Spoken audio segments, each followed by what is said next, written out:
Okay, so we're into, I think, about the 11th class. I think I was looking at the numbers today of this series on chapters 4 and 5 of Shantideva's text. And so we'll continue with that shortly.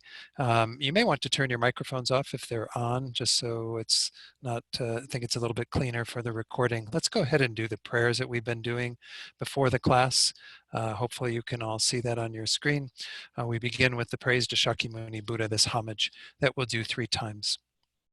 To the founder, the endowed transcendent destroyer, the one gone beyond, the foe destroyer, the completely perfected, fully awakened being, perfect in knowledge and in good conduct, Sugata, knower of the world, supreme guide of human beings to be tamed, teacher of gods and human beings, to you the completely and fully awakened one, the endowed transcendent destroyer, the glorious conqueror, the subduer from the Shakya clan, I prostrate, make offerings, and go for refuge.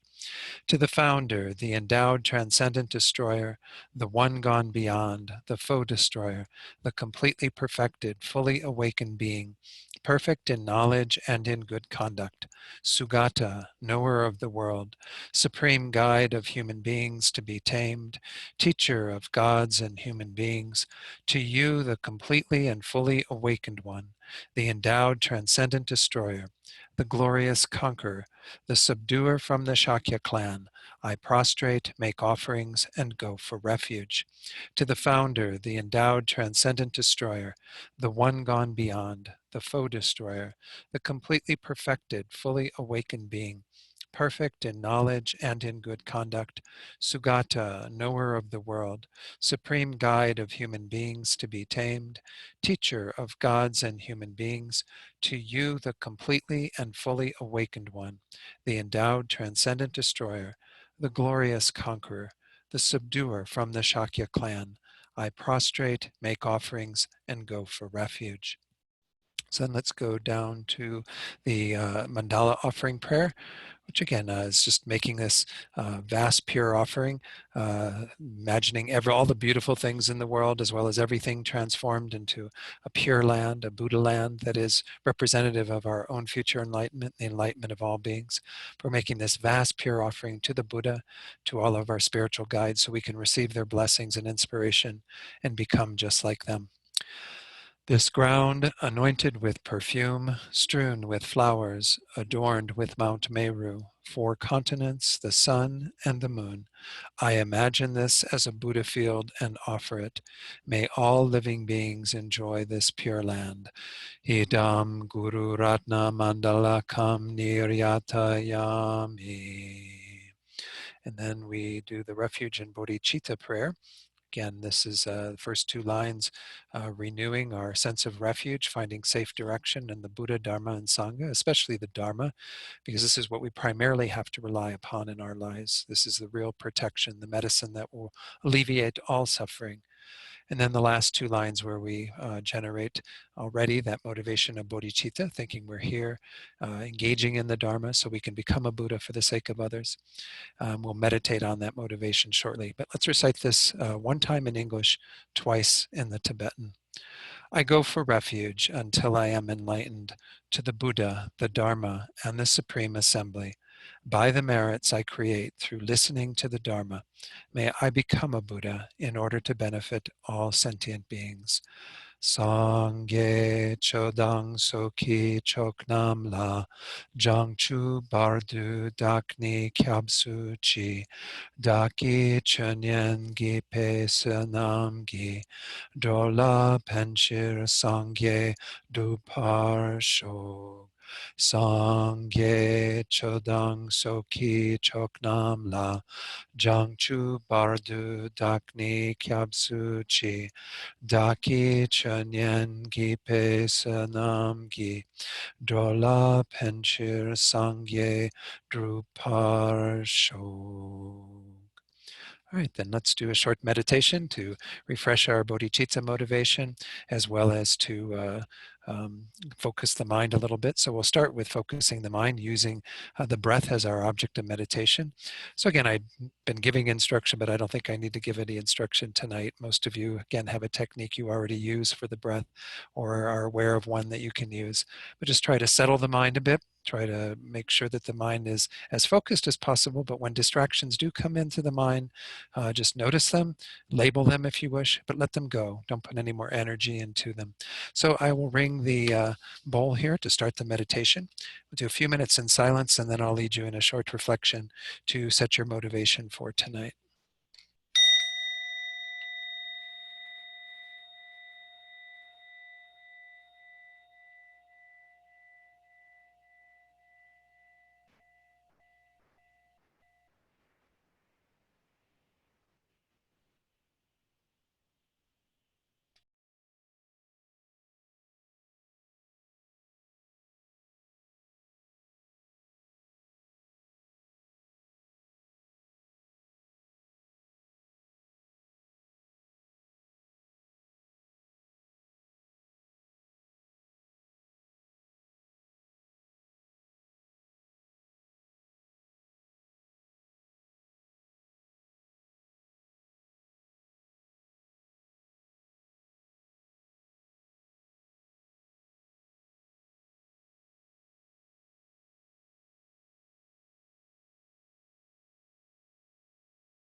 So no doubt some of you have been seeing the videos or at least the summaries of teachings that Rinpoche has been giving from Kopan Monastery where he is right now.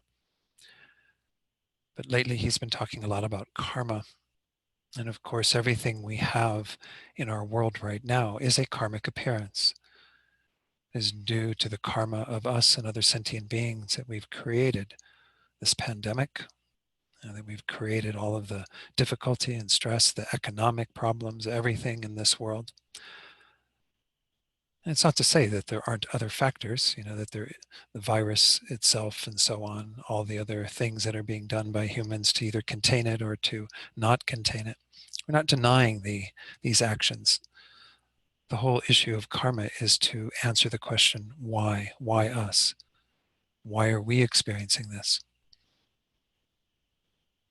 And in the previous section of chapter 5 that we're working with, we were looking at the Buddha's answer to this, the non-virtue that we create, and the first level of morality that the Bodhisattva practices, which is to stop creating that non-virtue, to stop harming others, to stop engaging in behavior that will lead to those sorts of unfavorable consequences for both ourselves and others. So tonight we're moving into the section where we look at the virtuous actions, how we gather virtue, what the obstacles to that are, as well as how do we do that in the most powerful way. And that is the answer to at least solving our worldly problems and eventually solving our problems entirely. Initially, by practicing virtue, we can change our karmic appearances. We can change the experiences that we have. But if we take virtue to its extreme and practice the greatest virtue, the realization of emptiness together with the mind of bodhicitta, then we can attain the greatest possible result, the greatest welfare for ourselves, and then be dedicated to the welfare of others. So as we prepare to look at this second topic within the training in morality, the perfection of morality, set that motivation of wanting to make the most out of these teachings, to not just practice them for one's own welfare so that we can have better karmic appearances, freedom from suffering, but so that we can become a Buddha. Through practicing these perfections, we can actually attain that state. And then in that state, we will be peerless guides for sentient beings, be able to lead them skillfully with great wisdom and great compassion to attaining that same state.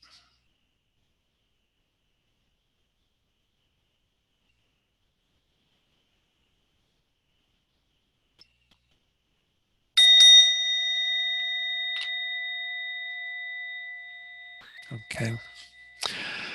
So again, welcome to tonight's class. Good to see the other folks who've joined in, Lynn and Andrea. Good. So wonderful crowd tonight. So let's go ahead and take a look at where we were at in the text. As I mentioned in just doing the motivation tonight, we concluded there are three levels of training in morality, or three different types of morality that the Bodhisattva trains in. And this is a main chunk of chapter 5 that we began a few weeks ago. And we concluded the teachings on that first level of morality. So let's go into, again, the outline that we have here. This is the largest outline of the chapter, includes the entire chapter. We had a sort of introduction to it many, many weeks ago, and then we're looking at the text, which is 109 verses in this chapter 5. We're a little over halfway through this at this point, but I have confidence that in the remaining classes we'll be able to cover it, especially tonight, I think, is fairly quick flowing. So should be able to get through the second of these three types of morality this evening.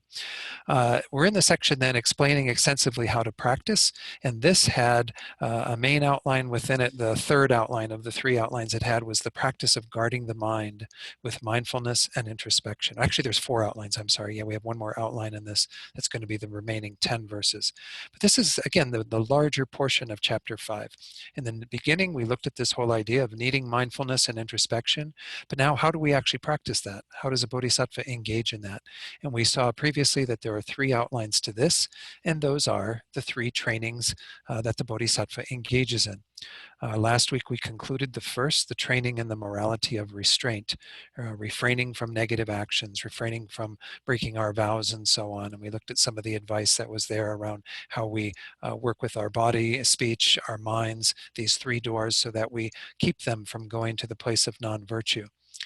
Then the second one that we start tonight is the way of training in the morality of accumulating virtuous dharmas. And we're going to see 2 main sections to that in a moment that take us into that main topic. The third main topic will be what we'll probably begin next week, training in the morality that accomplishes the welfare of sentient beings. And if we don't conclude the second one tonight, I think we've got enough time again to make it through the remainder of this chapter, because after that third one, there's only about another 12 verses or so, and then the conclusion of that chapter. So let's look at this first one, or the second one, the ethics of gathering virtuous qualities, gathering virtue. This is something that's on the handout that, again, I believe all of you have, that was sent out when you registered for the course.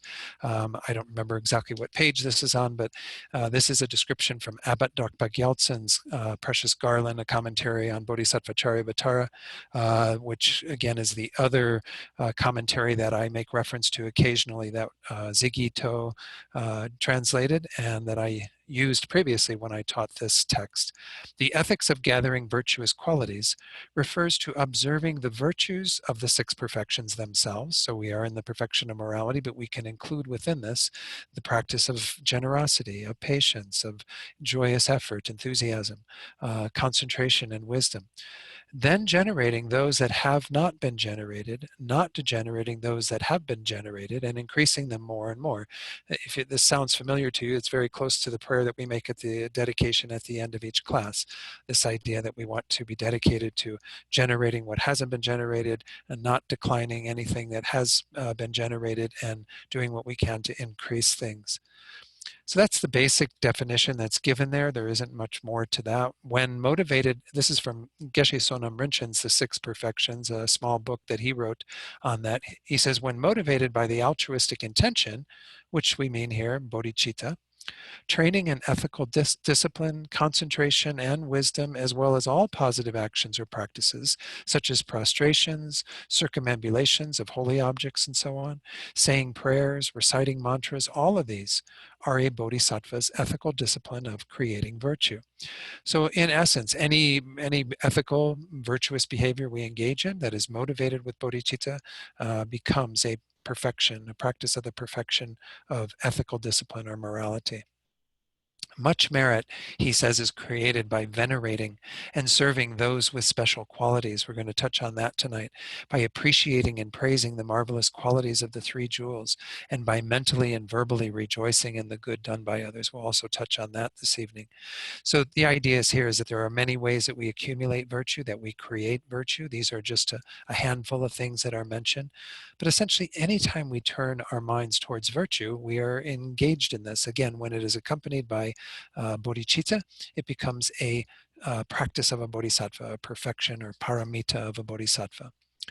The ethical this is now from Lama Tsongkhapa's great treatise. This also is from the handout. The ethical discipline of gathering virtue means that you focus on virtues such as the six perfections, and then develop the virtues that you have not developed in your mind. Do not spoil the ones that you have already developed, and increase both of these ever further. Really not much big difference from what Abbot Dr. Gyaltsen said. Again, I was just giving you different texts citing this. Maybe I actually left it in the other room. Lama Zopa talks about it, and I think he even gives it a different title. Instead of calling it the ethics of gathering virtue, he calls it the ethics of ripening one's own mind. Because essentially, if we look at what we're doing with virtue, is that we're ripening our minds. We're bringing our minds more and more closer to the enlightened mind of a Buddha. Trying to ripen our virtue, our minds, our positive thinking, our compassion, our care, our concern. So it's kind of an interesting way that he sets it out. He does mention this other title for it, the ethics of gathering virtue. But he says essentially it's the ethics of ripening one's own mental continuum, one's own mind. So this practice of guarding the mind with mindfulness and introspection, again, this is the second outline within it, the second of the three trainings. As I mentioned a few minutes ago, it has two outlines. The first outline is abandoning attachment to the cause, not to train in morality. In other words, the attachment to the body. And then we will go into the second outline a little bit later tonight, which is essentially where we look at how we practice things skillfully in terms of to be skillful in practicing virtue. So if you have the copy of Gyaltsep Je's commentary, we're essentially starting on page 31 of the commentary for chapter 5, looking at this way of training in the morality of accumulating virtuous dharmas, this first outline, which is quite a few verses. And the very first verse, there's 5 outlines within this. The very first outline has 2 verses, an example for why it is unsuitable to be attached to the body. So we're going to go through this, and I'll talk more about attachment to the body and share some words of advice from His Holiness and other teachers. But obviously this is a big obstacle to us. We get quite attached and pay a lot of attention to the body. And by by way of that, we don't engage in as much virtue, perhaps, because we're too concerned with the body. We're preoccupied with the body. So in this first outline, we start with verse 59. If, mind, you are not made unhappy when this body is dragged here and there and taken away by vultures attached to flesh, then why do you advise so now? Of course, many of you know this is alluding to the practice that I believe was used in India, even certainly was used in Tibet, the sky burials, where they would take a corpse out and chop it up, and the vultures would, eat it, and then they chop up what's left after the vultures have had some, and then they eat that, and so on. These sky burials, I actually know somebody who attended one once, and it sounds very gruesome, but in some ways it's a natural way for your body to be used by beings to almost become an act of generosity. But in this context, we're talking about the fact that when this life ends and the consciousness has left the body, at that point when the vultures are eating your flesh, or you're being embalmed in the mortuary, or whatever the case might be, you're being burnt up in the crematorium, at some point there's not going to be any attachment to the body any longer. So why do we have such heavy duty attachment to it now? And then an alternate translation of this, which again, Richard pointed out last week, that sometimes in this other translation, there are more poetic versions of it, even ones that might be more inspiring. I just like this one a little bit better because of the way it worded it. If, O mind, you will not be aggrieved when vultures with their love of flesh are tugging at this body all around, why are you so besotted with it now? This idea of being besotted with it, I think, is a little more powerful than what we had in the previous one, just saying, why do you advise so now to be attached to the body and unhappy when the body has to suffer pain or what have you. So this verse 59, I decided to share a little bit of what His Holiness had in his book, A Flash of Lightning in the Dark. I think, again, this may have been republished with a different title, but that's the version I have on my shelf. He says here, we sometimes spend all our time looking after our bodies to the extent that we are almost their servants. We begin the day by washing our bodies, then we feed them, and we continue to serve their needs throughout the day. So we become the servant of our bodies frequently. But the purpose of human life, he says, is not just to sustain the body. The body is rather to be used as a vehicle for the intelligence that characterizes human existence so that we can progress spiritually. So this is the whole idea behind, of course, the teachings on a perfect human rebirth. We'll touch on these a little bit as we go through this topic, but to recognize that this support of a human body is here so that we can use it in a very meaningful way. We've had countless bodies. They say if you were to pile all the bodies that you've had throughout beginningless time, of course, there'd be no end to it, but it would be just phenomenal. This body that we have now, this human body, is a very important basis for engaging in spiritual practice. But if we spend this entire life tending to and protecting and nourishing and caring for and exercising and doing all this stuff for the body and forget our spiritual practice, then we will have wasted this support. Now, it's not to say that we don't take care of the body. This is going to come up as part of the topics too. You definitely need to take care of your bodies because it is a vehicle, a boat, as we're going to see, to get you from where you are now further along the path. So it's not to say that you totally neglect the body and trash the body, but rather that you recognize that if you have an excessive attachment to the body and a preoccupation with caring for the body, this can definitely become an obstacle. So let me read a little bit from Gyaltsab. Again, this is on page 31. When one is dead, then, although the vultures push and pull the body back and forth amongst them out of attachment for it, you do not generate dislike. Why then are you attached to the body now and object to that? Any pain to the body and what have you. It is unsuitable to be attached. So this is kind of just pointing out that idea that if we are way excessive in our attachment to the body, once more, it can become an obstacle. And if we look at this logic of like when the consciousness leaves the body's just discarded. It's, again, we don't put our bodies out for vultures to eat these days, though probably be nothing wrong with doing that. I think it would be actually wonderful to allow our bodies to be consumed by other beings and what have you. But, whatever happens to our bodies, our minds don't care at that point. The I doesn't care at that point because the mind has gone on. The consciousness is in another existence, in an intermediate state or on to the next existence. The sense of I is already changed in terms of the basis for that sense of I. it's discarded material. It's a body that we had that we could use as a support. But if all we've done is tend to it and try to take care of it and not engage in spiritual practice, we miss the point. We lost the plot, as Venerable Rabina often says. So verse 60 is included in this section about why it's this example about why it's unsuitable to be attached to the body. Verse 60 says, holding this body as mine, why, mind, do you guard it so? Since you and it are separate, what use can it be to you? And it is true, the I is not equivalent to the body. It's not equivalent to the mind even. But even if we look at the mind being what continues on from life to life, which is what does happen, then the mind is guarding the body so much through all of our thoughts about it, all of our attachment to it. But the mind goes on and leaves the body behind. And they are separate even in this existence. Mind and body are interrelated, without a doubt. We do depend upon this body for various levels of consciousness and for sensory capacity and all of that. But they are separate phenomena. But that's because we are so attached to the body as mine, this strong sense of an I that comes up here in relation to the body. So Gyaltsep J here, let me read what he says on this. He says, hence, to what end do you even guard the mind, having claimed the body as mine and cherishing it? Much that is unwanted arises from attachment to the body. That we have this attachment that can become very problematic. It can become an obstacle to our engagement in virtue, to our being dedicated to some of the spiritual practices that we do, even the rigor of doing lots of prostrations or that sort of thing. But even just the sitting in meditation and basic things that we have to use this body for. And then, to deny some of the physical comforts so that we can engage in spiritual practice, those come up in retreat and so on. So there are a lot of times when we have to relegate the body to an inferior position because we need to work on the mind. But it's usually the opposite, as we saw in that earlier verse. We become the servant of the body and tend to the body. An argument is put forward on page 31 as well. And, the idea is, why do we, cherish it? Because I am so familiar with it, is the argument. Well, of course, we are familiar with this body because that's the sense of I that we have that started when this body began, and that's continued and will continue until we have to leave this body.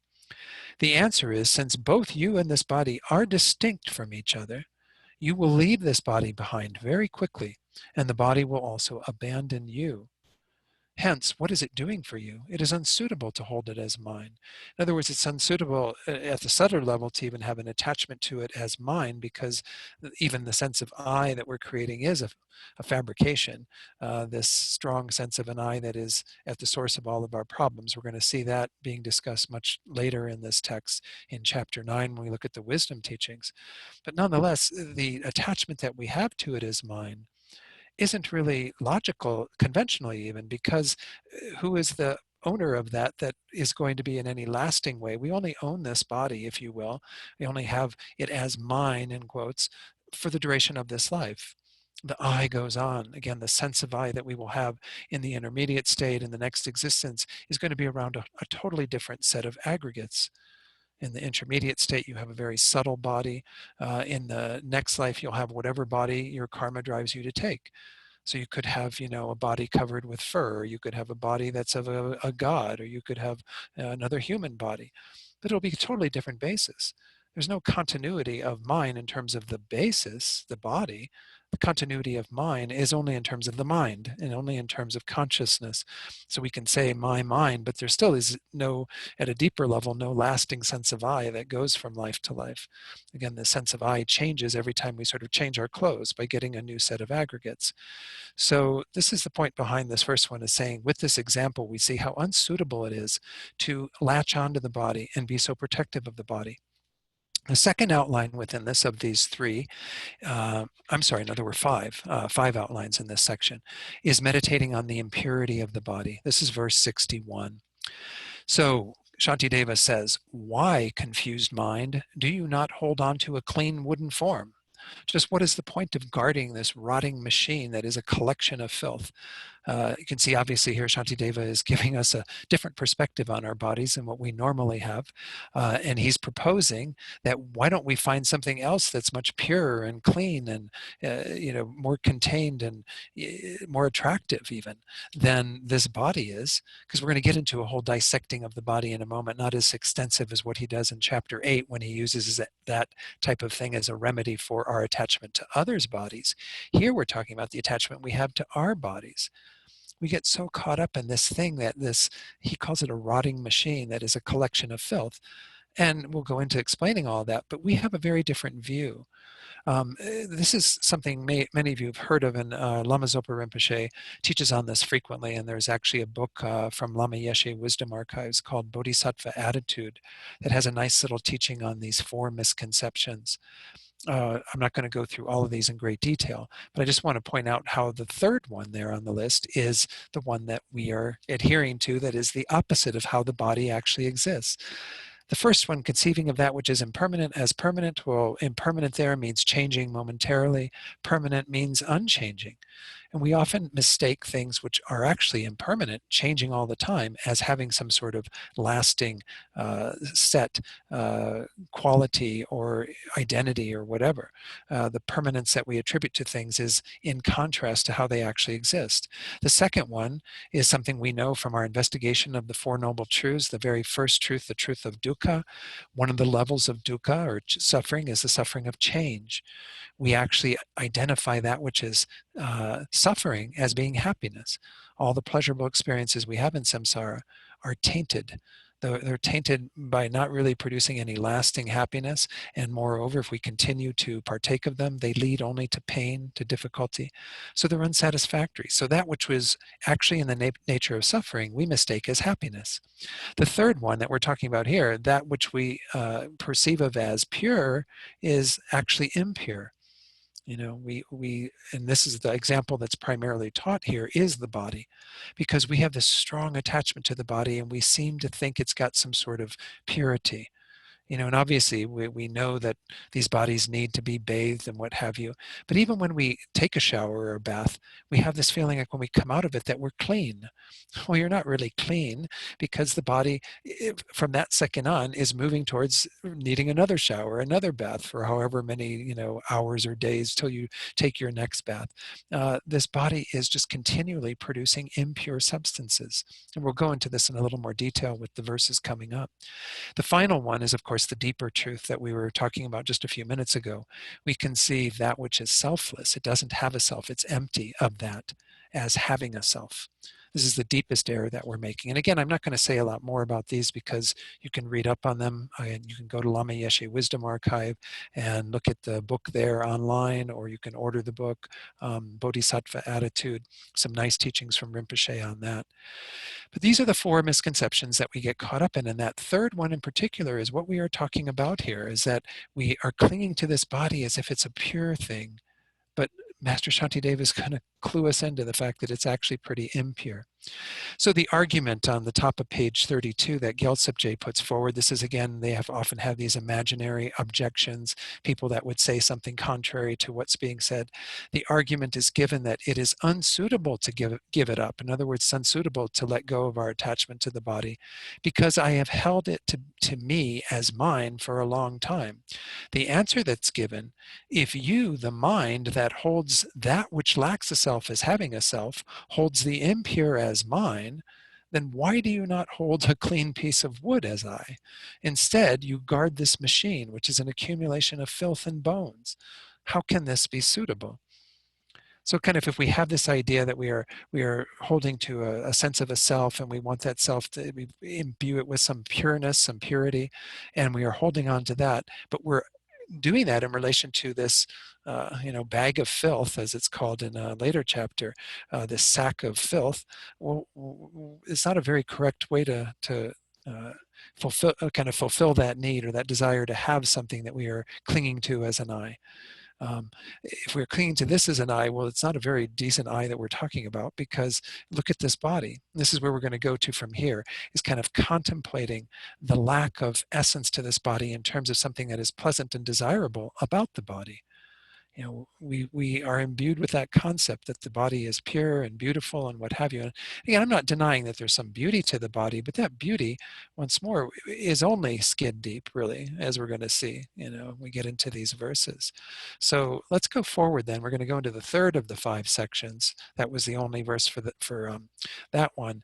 And this one actually has 2 outlines within it. We're going to contemplate the lack of essence of the body. And by this, again, we mean a pleasant and desirable essence. If the body is so desirable and is so pure, we should be able to find something that is in that nature. We're not doing a deeper analysis of like the lack of an eye or an inherent body, but in some ways we are doing that, touching on that a little bit, seeing if there is any inherent purity to the body. This has 2 outlines within it. This third outline, the first one is if one separates the different parts of the body, and it continues, and analyzes them, one will not find any essence. So if we separate out the various parts of the body, we're not going to find that essence. And before we get into this, I want to share something from Geshe Yeshe Topten. Again, this book has been retitled by Wisdom Publications when they re-released it. I can't remember the title right now, but The Way of Awakening is how it was published originally. Attachment to the body derives from a wrong view based on the fact that we consider it to be clean and desirable. However, once we have understood its real nature, this attachment will fall away. Reflecting upon it by doing this dissecting of the various parts of the body that we do in these couple of verses, we can ascertain that no part of the body actually attracts us, that there's nothing kind of inherently attractive about it. Therefore, there's no valid reason to justify our attachment. Attachment is based on finding something that is pleasant and imbuing it with that pleasantness, even exaggerating that pleasantness. And obviously it's doing that here, because if we start looking at the body, we come to understand its true nature in a conventional way. We're not yet looking again at an ultimate way, but even in a conventional manner. So verse 62 says, first of all, mentally separate the layers of skin. And then with the scalpel of wisdom, again, we're just talking about doing this in our minds. don't do this, don't try this at home. This is, only professionals do this. This is all an imaginary thing we're doing in our own minds. With the scalpel of wisdom, we then separate the flesh from the skeletal flame. So if we were to mentally think about with the layers of skin, again, there's the, I don't know enough about all of biology, but there's the coarser level, and then there's a little bit of a layer that's beneath that, and we separate that out. Sometimes we've had scrapes where that's been removed, right? And you see the flesh that's underneath it, and then you see the bones that might be underneath that. I haven't had that misfortune of something happening where I could see the bones, but essentially, if you mentally do this, and you can kind of see that there's the skin, and right underneath the skin is this flesh that doesn't seem so attractive. If you had that raw flesh appearing to you, or even the bones underneath it, it would, repulse you, would make you feel very differently about the body. And then, having split open even the bones, look right down into the marrow of the bones. While examining this, ask yourself, where is its essence? Where is that delightful, delicious, pleasant, desirable aspect of the body, its essence? Are you going to find it if you do this mental dissecting, going into looking at the body and seeing what you find? So here, Gyaltsep J says, first of all, you mentally peel off this sheath of skin from the rest of the body. Then it does not have any essence. You kind of check there. Well, if I peel off the skin, is there some essence underneath that? Then you remove the flesh from the grid of bones with the weapon of wisdom and analyze whether there is any essence. Then you divide up the bones as well, scan all the parts down to your feet, and ask yourself, where is there any essence that could bear analysis? We're just talking about, again, on a conventional level. Have you found that sort of purity? Is there some sort of innate purity that is there in the body that makes it worthy to be an object of your attachment? If we've refuted that body even in a conventional sense, well, then we've come to understand that we've got a pretty big misconception going on here. That's why I highlighted these 4 misconceptions, is because it's a separate misconception. It's not yet in the 4th one where we're thinking that there's a self where there isn't a self. This is just a coarser misconception where we think that this body that is actually impure has some sort of innate purity. What we're getting attracted to is the skin and the various, features, the eyes and what have you. But if you were to take the eyeballs out, if you say, oh, my partner has lovely eyes, and then your partner were to give you his or her eyes, and you'd be like, thanks, but no, I really like them when they're in your head, when they're framed by the skin and the nose and whatever and all this stuff. I mean, we realize that what we're attracted to doesn't make any sense, because if we go deeper, we don't find that it has that beauty, that pureness, that inherent within it. It becomes actually a pretty gross exercise in looking at all this. Now, again, each of us has to measure our own ability to work with this and to use it as a tool, but it can be quite effective. And as we're going to see in chapter 8, I mentioned earlier that there, Master Shantideva uses it as a technique to diminish our attachment to others' bodies, to having this out of control attachment sometimes in regard to the attractiveness of other people's bodies. And of course, in that chapter, because he was teaching monks, he uses a female body, but you can use anybody's body, regardless of gender, and you can find the same sort of results, that once you go beneath the skin, you see all of what's there. You go into the organs that are in the cavity of the body, and you pick out the liver and the intestines and the stomach, and you try to pull this all apart, and you don't really find anything that's inherently beautiful or pure. Instead, you find stuff that kind of grosses you out. So then he says, analyze like this with your wisdom. There is not the slightest essence that can be relied upon. When I first heard about these meditations of looking at all this, I was reminded of when I read Gulliver's Travels way back in, I think I read it in high school. I don't remember if it was high school or grade school. But he goes to that, I think it's the second land that he goes to. He's in Lilliput, where he's the big person and they're all little. But then he goes to the Brobdingnagians or something like that, Brobdingnagians. And he goes there and they're all big and he's quite small. And he becomes really repulsed at looking at their faces and their skin and the moles on their skin and everything, because he's seeing them so close up that they become really repulsive. Well, it's a similar type of idea. If we just take a look, much deeper at even just the surface of our own skin, it starts to look a little bit unattractive. So again, we're trying to get rid of this misconception that we have, thinking that the body is pure and then trying to protect it, being attached to it, taking such good care of it, making sure it doesn't have any problems, any difficulties. Well, we can get really excessive with that. Again, do tend to your body, do take care of your body, but use it as a vessel, use it as something that you can actually make progress on your spiritual path with, rather than it becoming a source of more difficulty and problems, to where we sometimes even engage in negative actions and misbehavior because we're protecting the body so much. The second outline within this third outline of contemplating the lack of essence of the body is simply saying it is unsuitable then to be attached to that which lacks essence, that lacking essence. So this is verse 64. Shantideva says, if, even when searching with such effort, you see no essence, then why with so much attachment are you still guarding this body now? If you get to a place where you can see that there's no desirable, beautiful, pleasant, pure essence to this body, well then that should be enough to convince you that your attachment to the body is mistaken. Now, again, we're not going to find immediate effects from this type of meditation. It's something we have to work with again and again and again, which of course we see in all the Buddhist teachings. One meditation on one topic isn't going to have this like immediate effect where we reverse all of our behavior and move completely in a different direction, a more virtuous direction.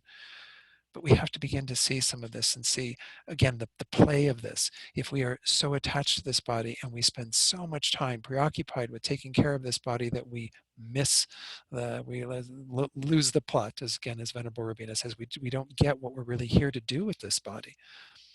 This body, once more, is just a vessel. We're going to see that coming up very soon, that this human body is like a boat. Something to get us from where we're at further along in our progress to the next stage. And then when we come into the next life, we'll be starting from a point that's much further ahead than we did. And we'll be able to move from there and do even more with that rebirth and so on. Until the rebirth, when we actually attain enlightenment. And in that lifetime, we'll be able to use the platform of a human rebirth in the most meaningful way. The fourth outline, the reason why it is unsuitable to be attached to the body. We've already been talking about some of this, but it's going into even more detail. These verses start getting even a little bit grosser. This is 65 and the first part of 66.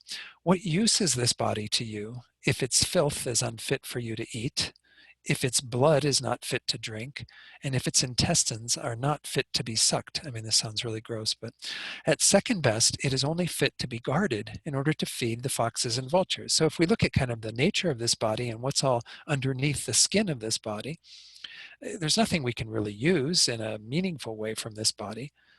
Maybe the Donner Party, when they were crossing the Sierras, had a different concept. But anyway, that's a bad joke on my part. But anyway, the idea here is that if we really look at the body, we see that there's nothing there that's kind of got some sort of intrinsic value. If we're going to do anything with this body, we'll maybe guard it so that you can feed it to animals at the end of this life.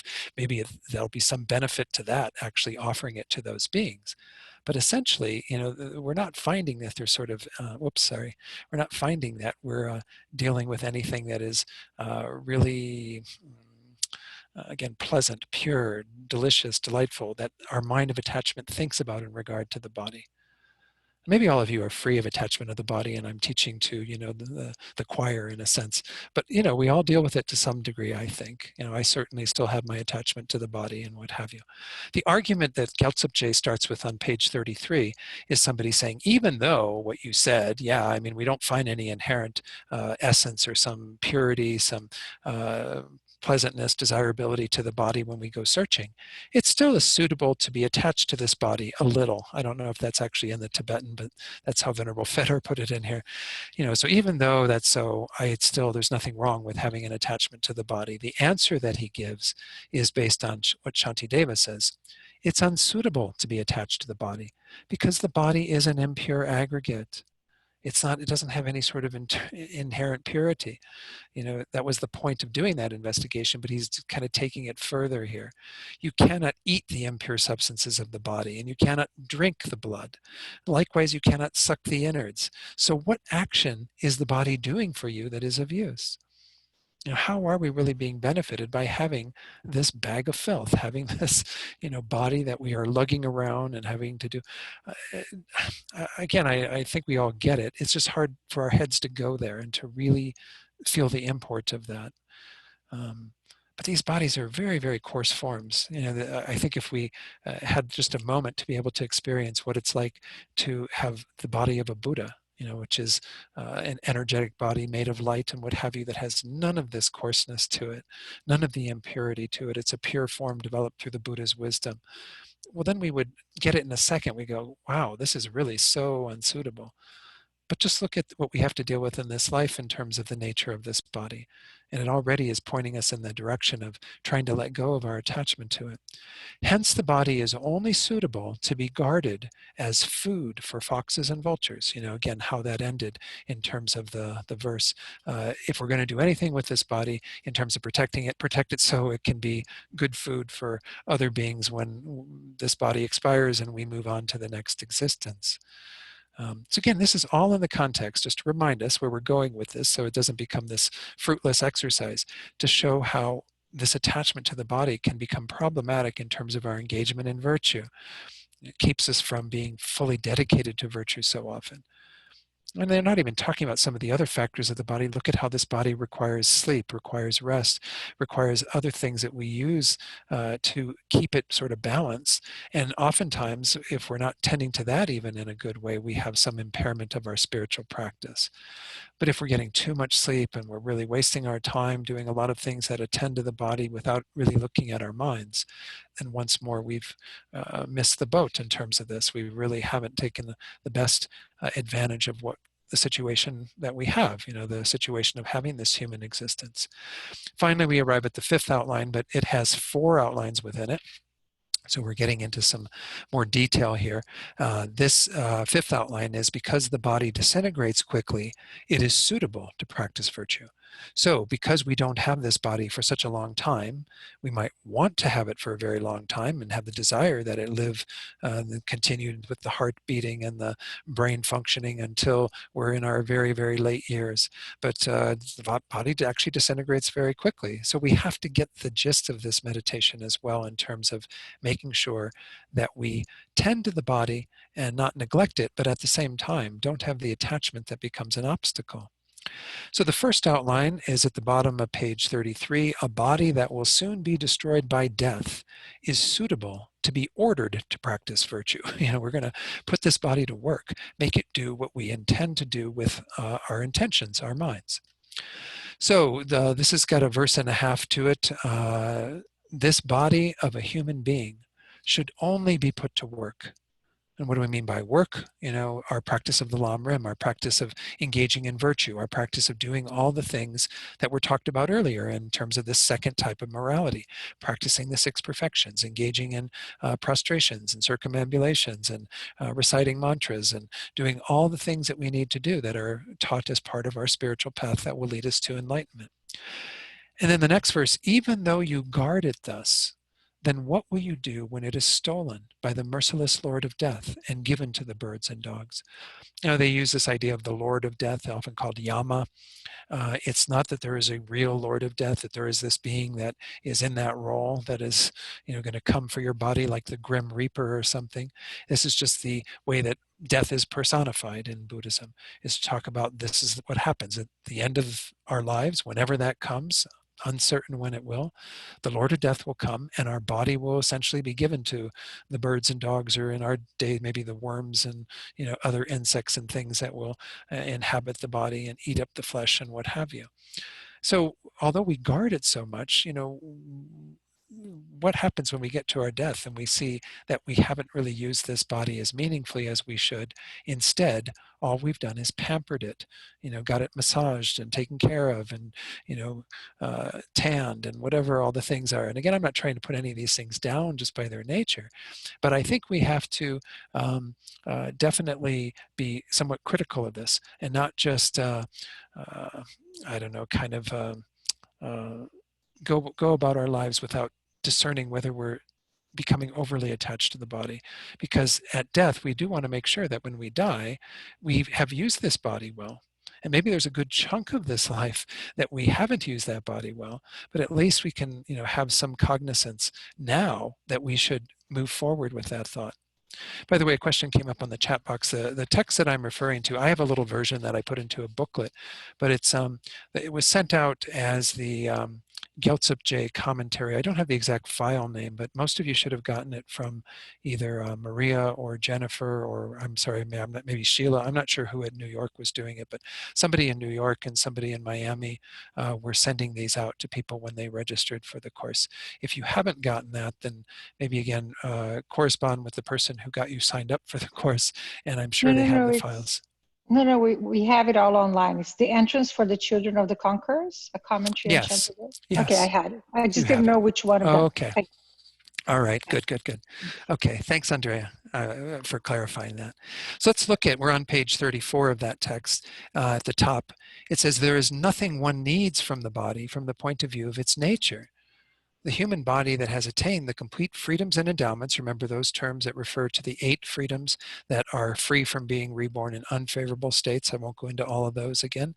And then the endowments, the 10 endowments, 5 of which are personal, 5 of which are relational in terms of the world around us, that make this life very opportune, very perfect for using for practice.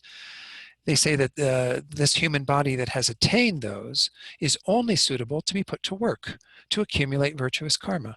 The virtue, again, that can be accumulated by studying the Dharma, the Lam Rim, by meditating on it, by engaging in all the various practices, the preliminary practices, whatever it is that we're doing. Let's use this body to actually do something virtuous with it. And then by virtue of that, we will at least create the causes for a good rebirth at the end of this life.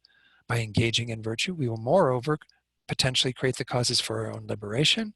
And of course, with bodhicitta motivation, which is the context here, we will create the causes for enlightenment, for our own Buddhahood. So again, the question then is, well, why do we take care of this body so much? It says, although you protect it without achieving this purpose, the merciless Lord of Death will take it from you, and having separated it from life, will offer it to the birds and dogs. mind at such a time, what will you do?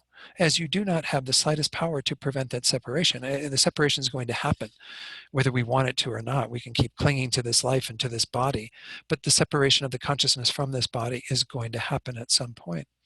So why do we spend all this time pampering the body, caring for the body, protecting the body, doing everything we can to enjoy the body even? I mean, they weren't talking about this as much here, but this is how we primarily get pleasure in our lives, most beings, right? It's through the five senses. We have to see delicious, delightful, attractive things, and we have to hear beautiful sounds, and we have to, smell intoxicating odors, and we have to taste delicious food, and we have to feel beautiful, sensations, what have you. And we get really into that mentality. Recall Venerable Rabina's thing of saying we're like junkies born into a world of junk. That's our mentality that we have in relation to this body. We've got a junky body, a body that is just attached to getting all those things. And we then get attached to the body as the vehicle through which we can have all of that. But that's a waste of this body. That's not using this body to actually achieve something that's meaningful, because we've done this zillions of times before. Again, there's no beginning to our rebirth, so we've spent so many rebirths where we've just been totally occupied with getting what we need for this body. And if we look at animals, this is really the extent of most of their lives, is to do what they can to care for their own bodies, to make sure they're not too hot, that they're not too cold, that they have the food that they need, that they're protected from their any endangerment to their life. It's all about the body, because they don't have the ability to work with their minds. With this human existence, we have the potential to work with our minds, and we spend it just like an animal, being totally preoccupied with the body. Well, death is going to come, and that reality we're going to have to face is, to what extent did we use this body for its true purpose? To what extent did we use it, as it said here, put it to work to actually accomplish something that's meaningful? So I'm sorry, I'm getting to be a little bit like a Baptist preacher or something here, but I'm mostly preaching to myself, I think, trying to make sure that I get this point, and hopefully you all will get it too. But the second outline within this is an example of how it is inappropriate to do nothing and procrastinate due to this grasping. And so here we look at verse 68, which says, if servants are not given clothing and so forth when they are unable to be put to work, then why do you nourish it in health when even though caring for the body, it goes elsewhere? So an example is being put forward here, and maybe we would call this workers instead of servants. It sounds kind of strange. We don't have servants so much, but we do have people that may work for us or work for our businesses or whatever. And if you had people that work for you, why would you, give them clothing and wages and whatever if they're unable to be put to work, if they actually are choosing not to do the work that you want them to do? Well, it would make sense, right? I'm not saying don't treat those beings with kindness. It's not meant to be the conclusion to that example. The example is that why give something, to tend to something, take care of something, if it's not doing the function that it's supposed to do? So the last part of it is then, why do you nourish your body in health when, even though you care for it so much, it's going to go elsewhere? It's going to go south. When at the end of this life, it's not going to do any more work for you. It probably didn't do much work for you even in this life if you didn't use it well. So let me actually go to Gyaltsuk again. This is in the middle of page 34. He says, if in the world, for example, servants and entourage are not able to do the work, or if they do not serve food, clothing, and so forth to their master, or again to the employer, if the employees aren't doing what the employer wants them to do, well, it says here, then they are killed. I mean, hopefully that's not what's happening in our world today, but I guess in some parts of the world that may happen. But they're fired. You get rid of them. You don't keep paying them wages or take care of them when they're not doing what they're supposed to do. But our body isn't doing what it's supposed to do. This body, in Buddhist terms, once more, is a basis for spiritual practice. It's a support. It's meant to be used. It's not meant to become the obsession that we're totally caught up in, and caring for it, tending to it, making all of our bending over backwards for it. And in the process, it's not going to do what we want it to do. It's not doing the job. So we should fire it, if it's not doing that. But instead, we just keep taking care of it more and more and more. The third outline in this is, having given a wage, one should get what one wants. So if you've given wages or clothing or whatever to support these servants, these employees, well, then you should get the work that's entitled from that. So verse 69 says, now having paid my body its wages, I shall make it enact my welfare. I shall not give it anything if it is not beneficial. Well, this sounds pretty cruel. You know, are we going to really starve our body because, you know, the I is still, even though it isn't equivalent to the body, we're together with this body. We wouldn't like do that sort of beating our body or, you know, killing our body because it's not doing what we want it to do. But we're certainly, why do we keep giving it all of this sensory stuff that is superfluous? You know, take care of the body again. We're not ever in this whole section talking about neglecting the body. You know, give it what it needs to be maintained and to be supported. But beyond that, you know, if it's not doing the work, it's kind of strange to keep giving it, you know, all this additional attention. So again, bottom of page 34, Gyaltsep says, having given the body its wage of food, clothing, and so forth, one should put it to work now for one's purpose of creating virtuous karma. Without the slightest benefit, one should not offer the body all this food, clothing, and so forth without getting any benefit in return. So why are we like so caught up in taking care of the body when the body's not doing its share of the bargain here, the trade? I give you all this food and clothing and everything. What are you doing for me? Well, nothing. And just keep enjoying all this stuff that you're giving me and not doing anything meaningful with it. And as I said, the other problem is that we just keep creating more and more attachment, which once more can become the impetus for us to engage in even more non-virtue, which only creates the causes to have a more miserable state in the future, as well as to not get enlightened and liberated and so on. So let's go then back to the verses in the next outline. Again, this is the final outline of this section where we're looking at the fact that it is inappropriate to work for sentient beings by adapting, it says, but I don't know if it's adapting or adopting, the recognition of a boat. Maybe there's a kind of strange wording or a little bit clumsy or cumbersome wording. The idea here is that, again, we're going to show that it's appropriate to use this body in this way by comparing it to a boat. I mentioned this earlier, that we can see the body as essentially being a vessel that helps us to go from one place to the next. So verse 70, this is, I think, maybe one verse that is quoted sometimes in other texts. I should conceive of my body as a boat, a mere support for coming and going. And in order to accomplish the welfare of sentient beings, transform it into a wish-fulfilling body, kind of make it into the most meaningful thing that we can. This body that we have that is coarse and human existence conditioned by karma, we can actually use it as a support to become wish-fulfilling for all beings, to become the body of a Buddha. Not that it literally becomes a body of a Buddha. Even in the tantric teachings, they don't say that this coarse body becomes the very subtle body, you know, when you practice a tantric path. Instead, you're using subtle energies in the body in your first your imagination, and then the generation of that in the completion stage. But the idea here is that you can use this body to transform your existence, your experience into that of the body of a Buddha. And in that body of a Buddha, you will become wish fulfilling for others.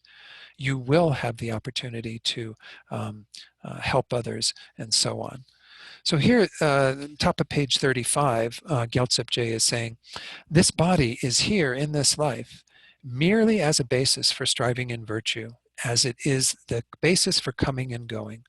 You know, coming into this existence and going wherever we need to go, doing what we need to do. It gets us there.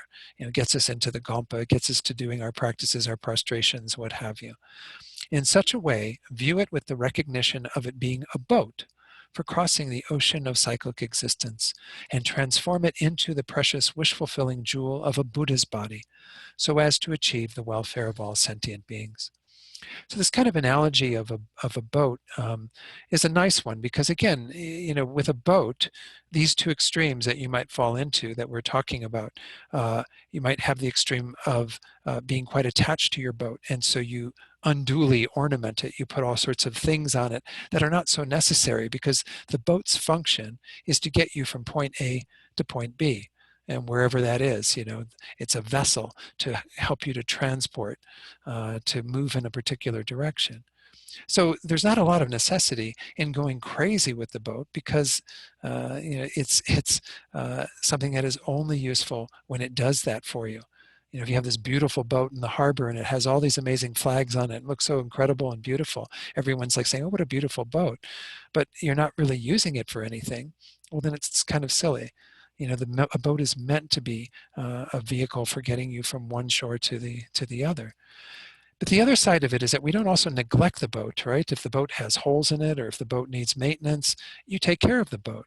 And I think this is a good analogy for how we want to work with our bodies, is once more we see that, yes, we do have to tend to our bodies. Go to the doctor, get your annual checkup, see what's going on. If there is something going on that is an illness that will cause the body to perish more quickly or have some obstacles within it that could be difficult for your practice and so on, cause you greater suffering, what have you, well, then take care of those things. Don't totally neglect the body. That's not what's being said here either, as I said earlier. So, yeah, I don't know if I need to say more on that. One thing that I've got as another slide in here that's before we go on to this next section, which is the second part of this idea of looking at the morality or the ethics of gathering virtuous dharma, is just something to remind you of from your Lam Rim studies. Sometimes I like to throw in topics that are related to what we're talking about. Earlier, I mentioned this perfect human rebirth. We saw it in terms of the freedoms and endowments. There are generally three topics on the perfect human rebirth in the Lam Rim. The first is identifying what it is, why it is perfect, and so on, which means becoming aware of those freedoms and endowments. The second is looking at the benefits, the great benefit of this perfect human rebirth, which is in front of you there. The third one is looking at the difficulty of getting it so that we gain some appreciation for the fact that we have it now, but we may not have it again in the future. So we have to be very attentive to creating the causes for that. Here, what we're talking about are the benefits. You know, what can we do in terms of this boat that we have?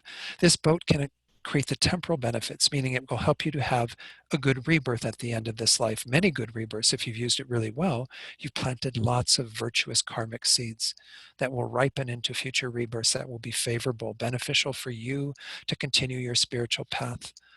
It has the ultimate benefits of achieving liberation and enlightenment. You know, these are more ultimate because they're unchanging. Once you attain the state of liberation or the state of enlightenment, you don't wane from that. You don't, fall away from that. Whereas if you just create temporal benefits, you may fall away from a good human rebirth. If you don't in each lifetime use that well, you could potentially lose that benefit. But this life can produce both the temporal and the ultimate benefits, and this third one, that it's useful in every moment. I mean, this existence is rich with opportunity every single moment. And Lama Zopa Rinpoche, in his book on perfect human rebirth, talks about how we do that through bringing bodhicitta motivation to everything that we do, or at least some level of spiritual awareness. So if we are going to engage in things where we are indulging the body to some degree, we can transform a bit of the energy of that by having bodhicitta motivation for doing that. So, one thing I've been missing in this whole, stay-at-home thing and businesses shut down are my massages. And I do like getting a massage. I know others of you do like getting a massage occasionally. I don't get them that regularly, but I like to have that. So, before going to get a massage, don't just think about it in terms of, again, feeding the pleasure sensors of this body and how wonderful to have, the massage therapist doing all this great stuff to relax your muscles and what have you. Think instead in terms of, I'm doing this so that I can continue to do the work, so that I can put more energy into my spiritual practice, have my body more functional, useful in terms of my spiritual practice. Try to frame it that way. Again, and you're changing the thoughts of that. Help to change it into a more virtuous activity. So again, we will have some things that we might need to do for this body that, will be, I don't know, pampering was the word that Pema Chodron used in her commentary. But if we're doing it without the attachment to the body, recognizing that this body is something we do have to tend to, then I think there's nothing wrong with that. This is using this body well and making sure that we tend to this body enough so that we can continue to use it. We can have a nice long life with good health, less stress and what have you, and use this life meaningfully. So now let's go on to the second outline, to be skillful in practicing virtue. This is the first one, again, had to do with kind of overcoming the attachment to the body, which was one of our big obstacles to practicing morality. Now, how do we become skillful in practicing virtue? This has three outlines. Whoops. The first outline, making ordinary actions beautiful. Doesn't that sound wonderful? There's 3 outlines within this, just 3 verses.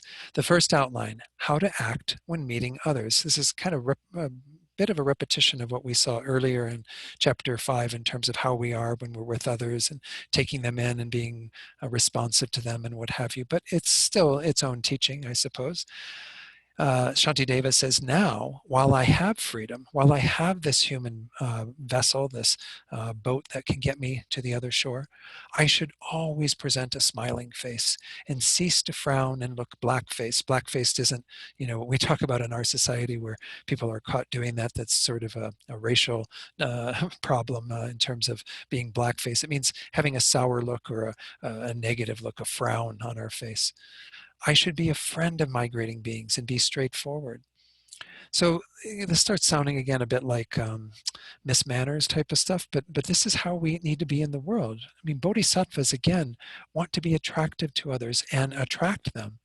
We're going to talk a little bit later in this chapter about the 4 means of gathering disciples. It's usually called that, but it isn't meaning proselytizing. It means the 4 ways that we bring people into our circle of influence. Every one of us, whether you consider yourself to be a Buddhist teacher or not, you're a Buddhist practitioner who wants to become beneficial for others through practicing the Bodhisattva path. Well, then that means you have to do things that help attract others, that make you a friend of others. So here, very short commentary, Gyaltsab says, thus, one should take control of one's body and mind and always smile at others. Clear away wrinkles and frowns and be a good friend to migrators. When talking, be honest and truthful. So going back to that idea of kind of how we sometimes treat our body and maybe even do things to our body to make it more youthful and attractive. Venerable Rabina, even in the weekend teachings that she did, she was talking about how, I can't remember who the actress was, but some actress said that, or no, it was Princess Grace, I think. Princess Grace who said that she needed to be attractive because other people want her to be attractive, that they want that kind of connection with her or what have you. And she really liked that. I think, there was just something about that I think it was Princess Grace. Maybe it was Grace Kelly. Who knows? Great. They're both beautiful women, right? But anyway, the idea is that we want to be attractive to others. We want to have that energy that causes others to gravitate towards us so we can then benefit them, not so we can take advantage of them or anything like that. Again, we're going to get to the practice of patience in the next chapter. This is actually said to be one of the practices that helps us to have a beautiful form. But however we look, we want to have a smiling face. We want to have, a way of greeting other people that draws them in and that doesn't push them away. Let's see. Oh, they are the same. Thank you for pointing that out, Richard. I lost my thoughts on that for a moment. You're right. And they both unfortunately are dead. But anyway, let's go on to the second outline, how to handle one's possessions. This is half of verse 72. I should desist from inconsiderately and noisily moving chairs around and so forth. This is again kind of a strange thing. This is maybe something you tell your kids not to do. But the idea behind this, let's take it off of the share here and I'll read the commentary. It says, do not throw possessions like beds, chairs, and so forth noisily around because this harms others. I mean, it's disruptive to others' peace of mind, but it also can be really unnerving and in other ways it might physically harm them. So, be careful with that sort of thing. Let's see, let me go back to the screen share, do a few more verses, and then I'll stop and see if there are any other questions or comments. Whoops, sorry, missed the outline there. Within making ordinary actions beautiful, the third outline, which includes the last verse and a half, is achieve all in a quiet way, kind of meaning with a very mild manner, with nothing that's too intrusive on other people. So I should have put these all on one slide. I'm sorry I didn't do that for this. I thought I did, but anyway, that's okay. The first part of this, the last part of 72 says, as well as from violently opening doors, refrain from that. Remember the other one said, don't do all these things, refrain from doing that. Also refrain from violently opening and closing doors. Not a good idea either. This is going to really upset the people around you. I should always delight in humility. Remember, there's that wonderful verse in the 8 verses of thought training, the second one. When in the company of others, I shall always consider myself the lowest among all and respectfully hold others dear and supreme from the depths of my heart. That's much more attractive to be that way with others than to be full of ourselves and prideful and, thinking that we're the best person in the room. The next one, whoops, got hit a couple of times there, is this analogy that's being used here for how you want to be very sort of quiet and mild-mannered in the way that you go about doing things. These 3 animals that are actually, or 3 examples, a stork, a cat, and a thief, these are used, even though they're involved in non-virtue in this example, as examples of how we want to be when we're with others. By ambushing and moving very silently, they're able to accomplish what they desire to do, albeit against something that is not virtuous. The stork going after the fish that's in the water and very carefully lowering down so that it can grab the fish and take it out of the water. The cat that's catching the mouse or the bird or whatever that is very stealthily creeping up on it and eventually grabbing it. The thief, who needs to be very attentive to alarms and what have you so that they can remove the jewels from the museum or whatever the case might be. So they're able to accomplish what they desire to do, and we should also always behave in this way. Not that we should, steal jewels from others or kill fish or mice or birds or whatever. That's not the point. The point is to be very quiet, to be very calm, to be not so, again, intrusive to other people. Again, I'm not saying that everybody has the same predisposition that we should all be that way. I've been using Venerable Rabina and some of her teachings a lot. And many of you know that when she comes into a room, I think everybody knows she's in the room, right? There's a presence with her that's pretty unmistakable, and it's wonderful. And you have to kind of like that sort of energy to be around her, I think, and enjoy it and what have you. But it's her persona. It's what she does. And she does that, with very skillful means. It's not like she's forcing people to deal with that or what have you. She's always trying to help beings by doing that. So we have to be careful in seeing these as kind of rules that we all have to follow. But in this commentary on this, it says, because it harms those, this is page 36, because it harms those that are also at home, do not open doors roughly, always delight in being quiet and in actions that make others happy. I mean, this is our goal, is to please others as much as possible with our actions. Examples for achieving one's purpose with soft actions or very, quiet actions are the, waterfowl like storks, or some translations call this herons, these water birds that are able to get fish very stealthily, cats and thieves that go quietly and inconspicuously and in such a way achieve what they desire. The able one, the one that we're trying to be in our practice, in the disciplines for bodhisattvas, explained one should always act like this. Here, I'm sorry, the able one is the Buddha. So, the Buddha is giving us this example of how we, as aspiring bodhisattvas, maybe some of us are already bodhisattvas, but those who want to be on this path, we should act in that same manner. Again, not do the non-virtue that these beings are doing, but certainly be kind of controlled and quiet around others and not invading their space. Let's see if there are any questions. It's about 13 minutes till we conclude. And I just want to give people an opportunity to ask questions each time. Anyone?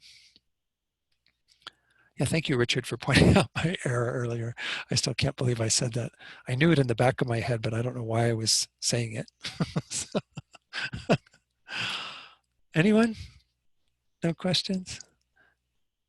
Yes, Andrea, did you have? No, you're fine. Okay. I wasn't sure what your mudras were there. So, okay, let's go ahead and go back to the text, and maybe we will be able to conclude this section. Because again, we do have just 2 more classes after tonight, so it'd be nice if we could get a little bit further. The second outline, once more, that we're working with now within this idea of being skillful in practicing virtue is this right what I'm looking at? Yeah, this actually should be, to be skillful in practicing virtue is the second outline within this gathering virtue, this morality of gathering virtue. The second outline within that has 5 outlines. It's called skillfully interacting with others in a virtuous way. The very first of these 5 outlines is how to act in relation to well-meant advice. Well, when somebody with good intention gives you advice, tells you what they think that you should do, some way that you might even correct your behavior, how should you act in relation to that? And of course, we know how we often act when somebody comes up to us. They mean well, they have good intentions, and they say something to us that they think we should change about ourselves or something we should do differently. We often get very defensive, right? With respect, I should gratefully accept unsought for words that are of benefit and that wisely advise and admonish me. At all times, I should be the pupil of everyone. Of course, this is an idea that we use very frequently in the teachings, right? To see everyone as our guru to some extent, everyone as somebody who can teach us something. You know, no matter what their position in life, no matter what their level of practice, if we're dealing with other Buddhist practitioners, we can learn something from others. You know, there's going to be two possibilities. If somebody says something to you and they're pointing out something in you that they want to give you some advice on, and you've been maybe working on this and you know that advice, well, then you can see it as valid and you can be very appreciative if this person has seen it as well. And you can say, yes, and this is something I acknowledge I need to work on, and thank you for pointing it out to me. I mean, how wonderful. But you can have the instance where some people will say something to you and it's not something that you have as a fault. Maybe they're seeing it through the lens of their karma and what have you, projecting that onto you. And maybe this isn't something that you really have. You've been working very hard on that and you know that you're not exhibiting that. Well, still, again, then you can be thankful. Thank you for pointing that out. I'm glad that you're, you know, able to discern things and look at things and try to, you know, find things to improve in others. But, you know, you don't have to follow their advice. If you already feel that this is something you've addressed, you know, thank you very much, but it's not a problem. So there's no need to get upset and defensive when somebody's giving us advice. We take it into our own little internal process and say, is it something that really validates something I already know that I need to work on, or is new information that is really useful for me to work on? Wonderful. I can continue to practice that or move my mind in that direction. If it's not something that's relevant because the other person's off base, there's no need to get, you know, defensive to them. Just say, oh, that's an interesting point. I'm glad you raised that to me. I'll take that into consideration and be on your way. You know, not a problem. So here in this one, be skillful in, oh no, I'm sorry. Where was I at here? Yeah, this is the one. Be skillful is on page 36. Be skillful in inducing others into practicing virtue. Although one usually should have to invite advice, if someone gives well-meant unsolicited advice, one should place that advice respectfully with joy on one's crown. You know, like we kind of elevate it to, oh, I'm so glad that you gave me this advice. We honor it. We put it in an elevated position. We don't actually physically put it on the crown of our head, but without pride, one should always become the student of all that have provided good advice. And I think once more, we can learn from anybody. You know, even if we, sometimes they say that when somebody does something, that might be a reflection of something we have in ourselves. So even if somebody's pointing out faults to us that are in error that we don't really have, well, are we doing that with others too? Are we sometimes going up to people and say, you know, you really should be a little bit kinder or doing this or doing that? And maybe that's, you know, our way of projecting onto somebody else some stuff that maybe they don't have. Maybe that's not their fault either. So again, there's always something to be learned from every encounter we have with others. And in this case, when somebody really means well and has a good intention in giving us advice, well, again, how wonderful. It's a very noble thing to do. Again, this is a part of our Bodhisattva path, ideally, is that we do want to give others advice skillfully. You know, if this person's doing it not very skillfully, then it becomes a bit more of a challenge. But, you know, Pema Chodron in her commentary, No Time to Lose, I think, again, that one, the title of that one's Becoming Bodhisattvas now, but she talks about this verse and says, you know, we have a lot of blind spots. You know, blind spots in a car, the places where you can't see what's going on. And so you might have an accident by virtue of that. Well, we can't see a lot of what's going on in our own minds and our own behavior. You know, we're so deeply ingrained in seeing it from our own point of view that sometimes it's really helpful to get unsought advice, for have people say something to us that makes us kind of attentive to it and go, that's an interesting observation, you know. This is good stuff for me to think about and for me to work on, because I might be really blind to that in my current mode of functioning and looking at things. So how wonderful when people do this, you know, prostrate at their feet and be glad that they came to you with that unsought for advice. The second outline within this skillful interaction with others is to how to act in relation to speaking the truth. So here it's just, again, 2 lines within verse 75. I should say, virtuously said to all those who speak well. Kind of give kudos to those who are speaking virtuously, who are saying things that are said well and are in line with the truth. So everything well said, this is Gyaltsep Je's commentary at the bottom of page 36, everything well said as the truth should be commented on as virtue. A very short commentary because it's true. I mean, if someone's saying something that is virtuous and true and what have you, compliment them. Say, well said. I'm glad that you said it that way. Then how to act in relation to creating merit when we see others that are creating merit, engaging in meritorious activities. The last part of verse 75, and if I see someone creating merit, I should praise him and be well pleased. This, of course, is one of the things that we go further even with this idea of rejoicing in others' merit. But we should be really delighted when we see others engaging in merit, not become jealous or kind of upset that they're kind of showing us up by doing things more meritoriously than we are or what have you. Praise others. Be happy that they're engaging in virtue. They're creating the cause for both themselves and others to have happiness. So I'll keep the screen on because the commentary for this is also very short. Top of page 37, Gyaltsep Je says, when seeing somebody as being meritorious, making offerings and so forth to the Triple Gem, inspire joy and happiness in their minds by directly praising them. Again, there are some people maybe where our praise of others might inflate their ego. And if we know from our past behavior with them or interaction with them that that's been the result, that they seem to get a big head when we say things like that to them, well, you might praise them to others. You might say, Joe was really wonderful in the way that he, made the altar for the puja or whatever it might be at your center. Those sorts of things can be said to others if you don't think that it's going to be received in the right way by the person that you're praising. But it's ideal if you can praise that person. Why? Because it gives them the impetus to engage in more merit. It feeds that cycle. The fourth outline of these 5 outlines in this section, how to act when the qualities of others are praised. When we hear people praising the qualities of others. Of course, again, sometimes we get really jealous, right? Why are you saying all these wonderful things about Bill when you could be saying them about me? Verse 76 says, I should discreetly talk about the good qualities and repeat those recounted.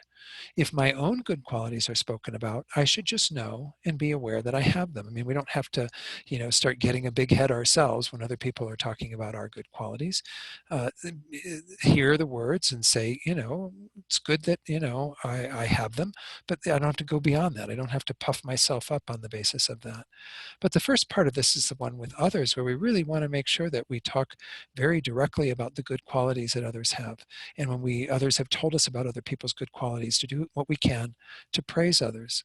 Again, within the context of if it's going to be harmful to them by puffing up their own minds, then maybe we have to be a little measured in how we do that. Here it says in Gyaltsep Je, secretly praise the qualities of others, because if one expresses them directly, then they may think it is flattery. So this is why they're even giving the advice of, it might be better to do that secretly or to other people, or even just, one-on-one rather than in front of a bunch of people, because, they may think you're trying to flatter that person, butter them up, say good things about them and what have you. When others praise the quality of a third party, then agree by saying it is like that. Yes, they are a good practitioner. They're really doing well, or whatever the case might be.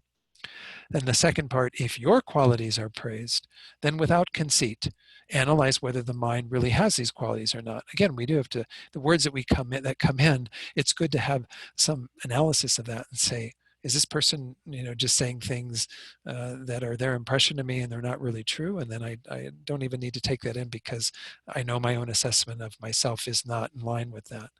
But if it is in line with that, well, then we can hear those words, accept them. There's nothing wrong with accepting praise. It's just not getting attached to it and getting an inflated sense of who we are on the basis of that. So if you do have them, he says, then simply recognize that you have that quality without becoming proud. Another text actually points out, some of the other commentaries I've read, can't remember which one it was, says, you can also take some delight if you do have those qualities, in that person's ability to discern good qualities. Not everybody has the ability to discern good qualities, right? A lot of people are blind to them due to their narcissistic tendencies. I can think of one person in particular. But anyway, people become blind to the qualities of other people, and they don't rejoice in that people are seeing good qualities. And so it's wonderful that we have people who can see good qualities, who can give us that feedback and say, I really like the way you do this, or I like what you did there. And I think that this question was really good. I'm glad that you're looking at the text this way, or whatever. I mean, you're trying to feed each other with things that help each other to advance your qualities. I mean, that's really good when we do that for other practitioners as well as other people in our lives.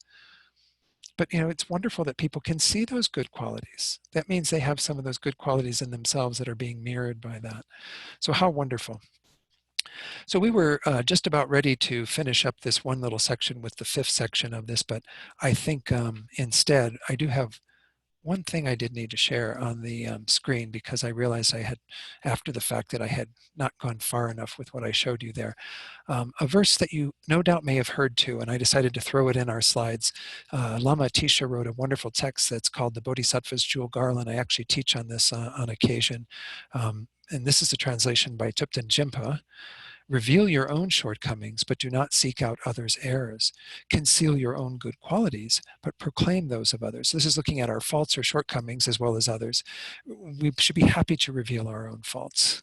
If somebody's even picking them out in public and saying things about us, we should fess up to that and say, yes, you're right. I'm not very good at that. I didn't do that very skillfully. But when we're looking at others' errors, we shouldn't be so quick to find them and to point them out to other people. Again, it doesn't mean we can't help others to see their faults, and there's skillful ways of doing that, but don't make that kind of your main way of operating with others, is try to find fault with everyone around you. In terms of qualities, don't be so quick to conceal your own good qualities. Just live your life, be an example of what you're practicing. Don't get into wanting to hear that praise from others, and so therefore you need to tell people about your qualities. And then instead proclaim those of others, which is what we're talking about here mostly. Make sure that others know that they have these good qualities. Because then it becomes something once more that feeds into their development of those qualities. They go, oh, well, it was wonderful that Don said I have this good quality. Now I can really focus on that and take some accomplishment in that and keep putting more energy into that and keep developing my qualities. That's what we should ideally do when we hear praise, is see that it's just a recognition that we've done some work, but also putting more energy then to keep moving in that direction. Okay, so we will stop there. We'll continue then with verse 77 when we resume next week. And again, we've got about 30 some verses. I think we'll do fine. We should be able to make it through chapter 5 without too much difficulty. So any final comments or questions as we wrap things up? Again, if you do have any that come up afterwards, or you're looking back over this, meditating on these verses, then be sure to write things down and bring them up next week even. That's fine. You can always welcome to bring up things that pertain to earlier verses that we looked at. Let's go ahead and share the prayers then and do our closing prayers. Let me go page down a bit here to the dedication prayers. Again, this first verse is all about, as we know, the merit that we've created from being here together with bodhicitta motivation, making sure that that merit is in no way wasted, but only brings forth the best possible result. And then we'll recite the next verse that I'll put up on the screen, which is all about making a very firm commitment to bodhicitta developing in our own hearts, and the strong desire that it be generated in the hearts of all beings, especially those in powerful positions, our leaders and so on. Due to the merits of these virtuous actions, may I quickly attain the state of a Guru Buddha and lead all living beings without exception into that enlightened state. May the supreme jewel bodhicitta that has not arisen arise and grow, and may that which has arisen not diminish, but increase more and more. Then let's do the brief long life prayers for His Holiness first. As we recite these prayers for these two teachers, as usual, think about extending this out to all the teachers that we and others have, even people from other spiritual traditions. If they are relying upon guides, beings who are dedicated to helping them on their spiritual path, to practice morality and so on, then we want them to have good health and long lives so that those beings and other beings can benefit from them in this world. The wish-granting, wish-fulfilling jewel, source of every single benefit and happiness in this world, to the incomparably kind Tenzin Gyatso, I beseech, may all your holy wishes be spontaneously fulfilled. You who uphold the subduer's moral way, who serve as the bountiful bearer of all, sustaining, preserving, and spreading Manjunath's victorious doctrine, who masterfully accomplish magnificent prayers, honoring the three jewels, Savior of myself and others, your disciples, please, please live long. Then let's think once more, as I like to do at the end of all of our classes, about those that we're holding in our hearts right now. Again, as usual, at this time, all those that are dealing with coronavirus in whatever way, those who have died from that, those who are ill or dying from that now, those who are on the front lines, medical professionals and EMT people, what have you, who are dealing with so much of this, as well as all the beings in this world who are dealing with the fear, the difficulties of having this in our society. Make strong prayers for all of their well-being in a very general way, but also dedicate more specifically for those beings that you're holding in your heart right now. Individuals who have obstacles or illness, who are dying or who have died.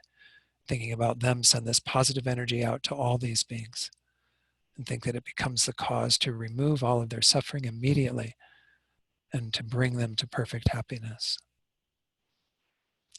Okay, wonderful. I enjoyed tonight very much. Thank you all for being here, and I will see you in a week. And please stay safe and healthy. Okay.